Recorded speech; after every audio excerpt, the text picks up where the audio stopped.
Hello everyone. तो आज हम बात करेंगे राज्यसभा के बारे में। तो इस टॉपिक से हमारे वनडे एग्जाम के अंदर एक ना कुछ पूछा जाता है। जो हमारे आने वाला एग्जाम है यूपी कांस्टेबल आरपीएफ, तो यहाँ से हमें क्वेश्चन एक ना एक पूछा ही जाएगा। तो स्टार्ट करते हैं वीडियो को ना देरी के। बात करते हैं पहले इसका थोड़ा बेसिक जानते हैं पहले। देखिए, इससे पहले हमने पढ़ा है पार्लियामेंट एंड लोकसभा। तो जान लें थोड़ा बहुत इसके बारे में। पार्लियामेंट के मुख्य कितने भाग हैं? तो 3 भाग हैं, ठीक है। पहला है हमारा लोकसभा, दूसरा है हमारा राज्यसभा जो आज हम पढ़ने वाले हैं, और तीसरा है हमारा प्रेसिडेंट ऑफ इंडिया। प्रेसिडेंट यानी ये पार्लियामेंट के यानी संसद के ये 3 मुख्य पार्ट हैं जिससे हमारी संसद बनी हुई है। क्लियर। बात करेंगे लोकसभा के बारे में। तो लोकसभा हमारा आर्टिकल आता है 81 में, और राज्यसभा आता है हमारा 80 में, और प्रेसिडेंट हमारा 52 आर्टिकल में, ठीक है। यानी इन आर्टिकल में इनकी चर्चा की गई है, यानी इनका वर्णन किया गया है। क्लियर। तो आज का हमारा टॉपिक है राज्यसभा। तो जानते हैं इसके बारे में। बात करेंगे राज्यसभा को हम कितने नाम से जानते हैं। तो याद रखना, राज्यसभा को हम कई नाम से जानते हैं, जैसे council of states. Council of states Rajya Sabha का पुराना नाम है, ठीक है। काउंसिल ऑफ स्टेट्स, और इसको बोलते हैं हम अपर हाउस, यानी उच्च उच्च सदन बोलते हैं, ठीक है। उच्च सदन, और सेकंड चैम्बर भी इसको बोलते हैं। सेकंड चैम्बर भी इसको कहा जाता है,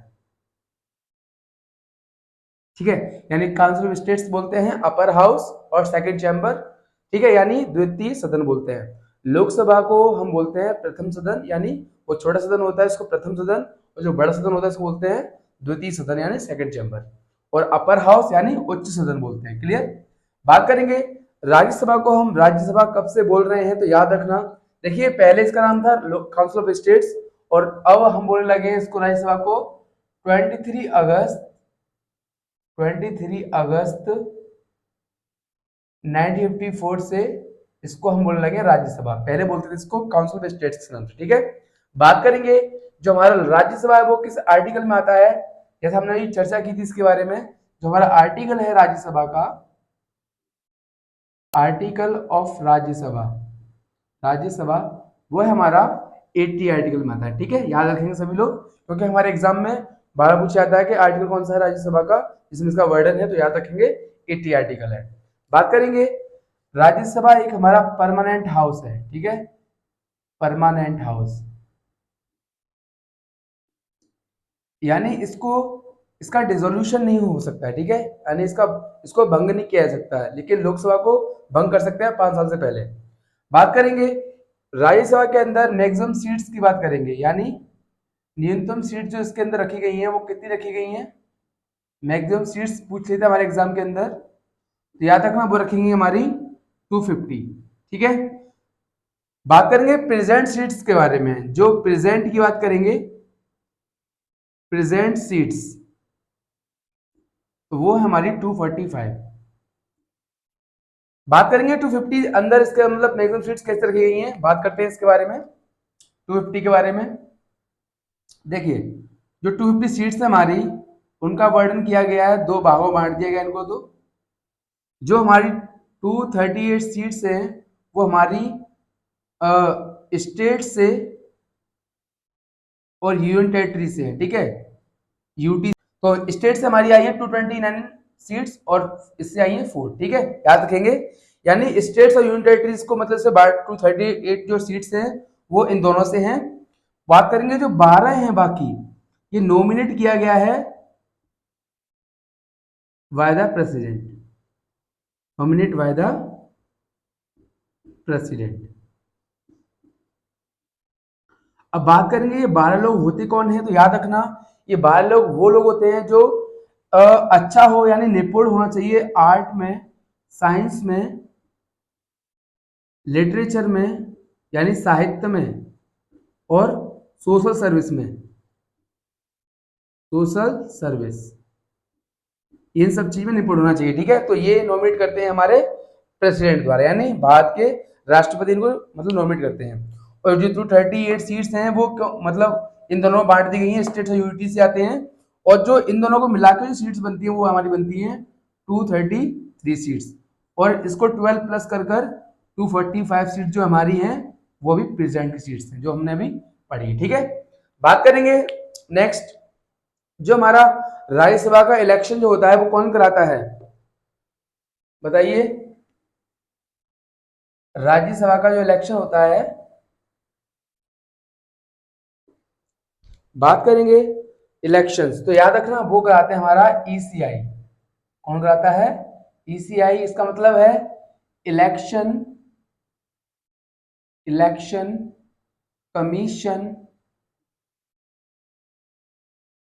कमीशन ऑफ इंडिया।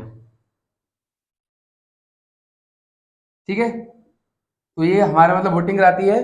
बात करेंगे जो हमारा राज्यसभा के जो चेयरमैन होते हैं वो कौन होते हैं, ये भी हमारे एग्जाम के अंदर पूछा जाता है कि बताइए who is the chairman of Rajya Sabha.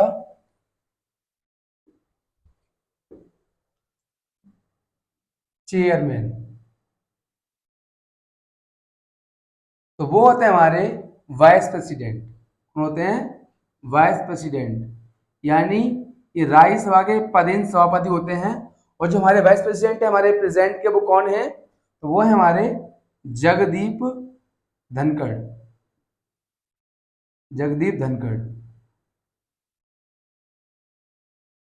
ठीक है, बात करेंगे डिप्टी चेयरमैन की। डिप्टी चेयरमैन, अब डिप्टी चेयरमैन होते हैं जो हम मतलब जो राज्यसभा का प्रतिनिधि है उनमें से ही एक इंसान को चुन लिया जाता है, और वो अभी फिलहाल के हमारे कौन है प्रेसिडेंट के, तो वो है हमारे हरिवंश हरिवंश नारायण सिंह जी। नारायण सिंह, ये हमारे प्रेसिडेंट के डिप्टी चेयरमैन है राज्यसभा के। ठीक है, तो आप याद याद रखेंगे आप इस चीज को। करंट जो करंट का टॉपिक है हमारा, करंट की चीजें हैं, हरिवंश नारायण सिंह जो हमारे डिप्टी चेयरमैन है, और जगदीप धनखड़ है वो वाइस प्रेसिडेंट है। ठीक है, बात करेंगे नेक्स्ट, जो राज्यसभा का मतलब हमको अगर मेंबर बनना है तो इसका क्वालिफिकेशन क्या होना चाहिए। ठीक है, यानी योग्यता की बात करेंगे। इसका मेंबर बनने के लिए योग्यता मांगी जाती है, तो क्या योग्यता होती है इसकी, क्वालिफिकेशन। बात करेंगे योग्यता की, तो याद रखना पहली बात तो वो हमारे भारत का सिटीजन होना चाहिए। ठीक है, सिटीजन ऑफ इंडिया, भारत का नागरिक हो, सिटीजन ऑफ इंडिया। बात करेंगे लगभग 30 इयर्स की एज होनी चाहिए। ठीक है, और वो बैंक करप्ट ना हो, यानी वो दिवालिया ना हो, और वो किसी गवर्नमेंट जॉब का किसी लाभ के पद पर ना हो। ठीक है, गवर्नमेंट जॉब ही होनी चाहिए उसकी। ठीक है, याद रखेंगे आप सभी लोग, गवर्नमेंट जॉब नहीं हो और वो बैंक करप्ट ना हो, याद रखेंगे इस बात को। ठीक है, तो ये योग्यता है। बात करेंगे इसे थोड़ा सा जान लेते हैं। देखिए, लोकसभा होता है, Lok Sabha, Rajya Sabha and president. President, देखिए लोकसभा में न्यूनतम एज होती है 25 होती है, राज्यसभा में होती है 30, और इसकी होती है 35। इस बात को याद रखेंगे। देखिए लोकसभा होता है छोटा सदन, इससे बड़ा सदन, और इससे ये मान लीजिए ट्रिक के साथ याद कर सकते हैं आप सभी लोग। 25 लोकसभा में, राज्यसभा में 30, और प्रेसिडेंट 35 ईयर्स। ठीक है, क्लियर। बात करेंगे नेक्स्ट, बात करेंगे कार्यकाल की, यानी 3 ईयर की बात करेंगे। What is the 3 year of Rajya Sabha. देखिए याद रखना इस बात को कि राज्यसभा का कोई 3 ईयर नहीं होता है। ठीक है, जो उसमें वर्क कर मतलब जो उसके प्रतिनिधि हैं, तो राज्यसभा के जो लोग हैं, मेंबर हैं, उनका कार्यकाल होता है, 6 वर्ष का। ठीक है, याद रखेंगे इस बात को। बात करेंगे 3 ईयर की, यानी कार्यकाल की, तो याद रखना इसका कार्यकाल नहीं मतलब ये हमारा क्या होता है, परमानेंट हाउस होता है, परमानेंट हाउस, इसका कोई कार्यकाल नहीं होता। ठीक है, लेकिन याद रखेंगे इस बात को कि हमारे हर साल यानी हर एवरी 2 ईयर्स यहाँ पर हमारे 1/3 जो पर्सन होते हैं वो रिटायरमेंट ले लेते हैं। ठीक है, यानी अपना पूरा 6 साल करके रिटायरमेंट हो जाते हैं। बताऊंगा कैसे, एग्जाम्पल के तौर पर समझेंगे इसको। तो याद रखेंगे आप सभी लोग इस बात को कि एवरी 2 years, 1/3 पर्सन, 1/3 मेंबर्स मान लीजिए, 1/3 मेंबर्स रिटायर्ड हो जाते हैं, ठीक है, याद रखेंगे इस बात को। यानी इनका कार्यकाल 6 वर्ष का होता है, लेकिन राज्यसभा को हम भंग नहीं कर सकते क्योंकि ये परमानेंट हाउस होता है, ये स्थायी सदन होता है। और यहाँ पर वोटिंग जो होती है वो हम लोग नहीं करते हैं, जो हमने लोग चुने हैं, जो प्रतिनिधि चुने हैं, जो राज्यसभा में बैठे हुए हैं, वो इनको मतलब कर सकते हैं, ठीक है, जिनकी वोटिंग होती है। बात करेंगे, जैसे मान लीजिए एग्जाम्पल के तौर पर जो एवरी 2 years के बाद रिटायर होते हैं, जैसे मान लीजिए हमारे पास 99 सीट्स हैं, ठीक है। अब बात करेंगे, इसको रफ कर देते हैं। अब बात करेंगे जैसे कि 2016, ठीक है, 18, 20, 22, 24 एंड 26। देखिए, जैसे मान सकते हैं, जैसे यहाँ पर 99 सीट्स हैं, तो इसको बांट लीजिए 1/3 में, 33, 33 एंड 33। देखिए, इनका जो कार्यकाल होगा 2016 वाले मेंबर्स हैं, यहाँ आते आते इनका 6 वर्ष पूरा हो जाएगा, ठीक है, और इनका हो जाएगा यहाँ पर, और इनका हो जाएगा यहाँ पर। यानी इनको एकदम नहीं हटाया जाता, जैसे कि लोकसभा होती है, इसे 5 साल पूरा मतलब भंग कर देते हैं, लेकिन इसको क्या होता है, हर मतलब 6 साल के अंतर्गत जो मेंबर्स होते हैं उनको रिटायरमेंट मिलता है, हर 2 वर्ष 1/3 का वोटिंग की जाती है, ठीक है। याद रखेंगे, जो प्रतिनिधि होते हैं, ये जो मेंबर्स होते हैं वहां का 6 साल का इनका मतलब वो होता है, ठीक है। लेकिन राज्यसभा की बात करेंगे तो राज्यसभा का कोई कार्यकाल नहीं होता है, इनके मेंबर्स का कार्यकाल होता है, इस बात को याद रखेंगे आप सभी लोग। अगर मेंबर्स की बात की जाए, मेंबर्स का, मेंबर्स टीनियर कार्यकाल इनका होता है 6 years का, 6 years का, ठीक है। तो आपके समझ में आ गया होगा, क्योंकि 2016 से मतलब इन्होंने कार्यकाल पूरा 6 वर्ष का हो गया यहाँ पर कंप्लीट आते आते, और इनका हो गया 6 वर्ष यहाँ पर, और इनका हो गया यहाँ पर, ठीक है। यानी 6-6 वर्ष पूरा मतलब कंप्लीट कर रहे हैं मेंबर्स। तो आज के लिए इतना ही, आशा करता हूँ आपको वीडियो अच्छी लगी होगी, और वीडियो अच्छी लगी वीडियो को लाइक करें एंड मेरे चैनल सब्सक्राइब करें।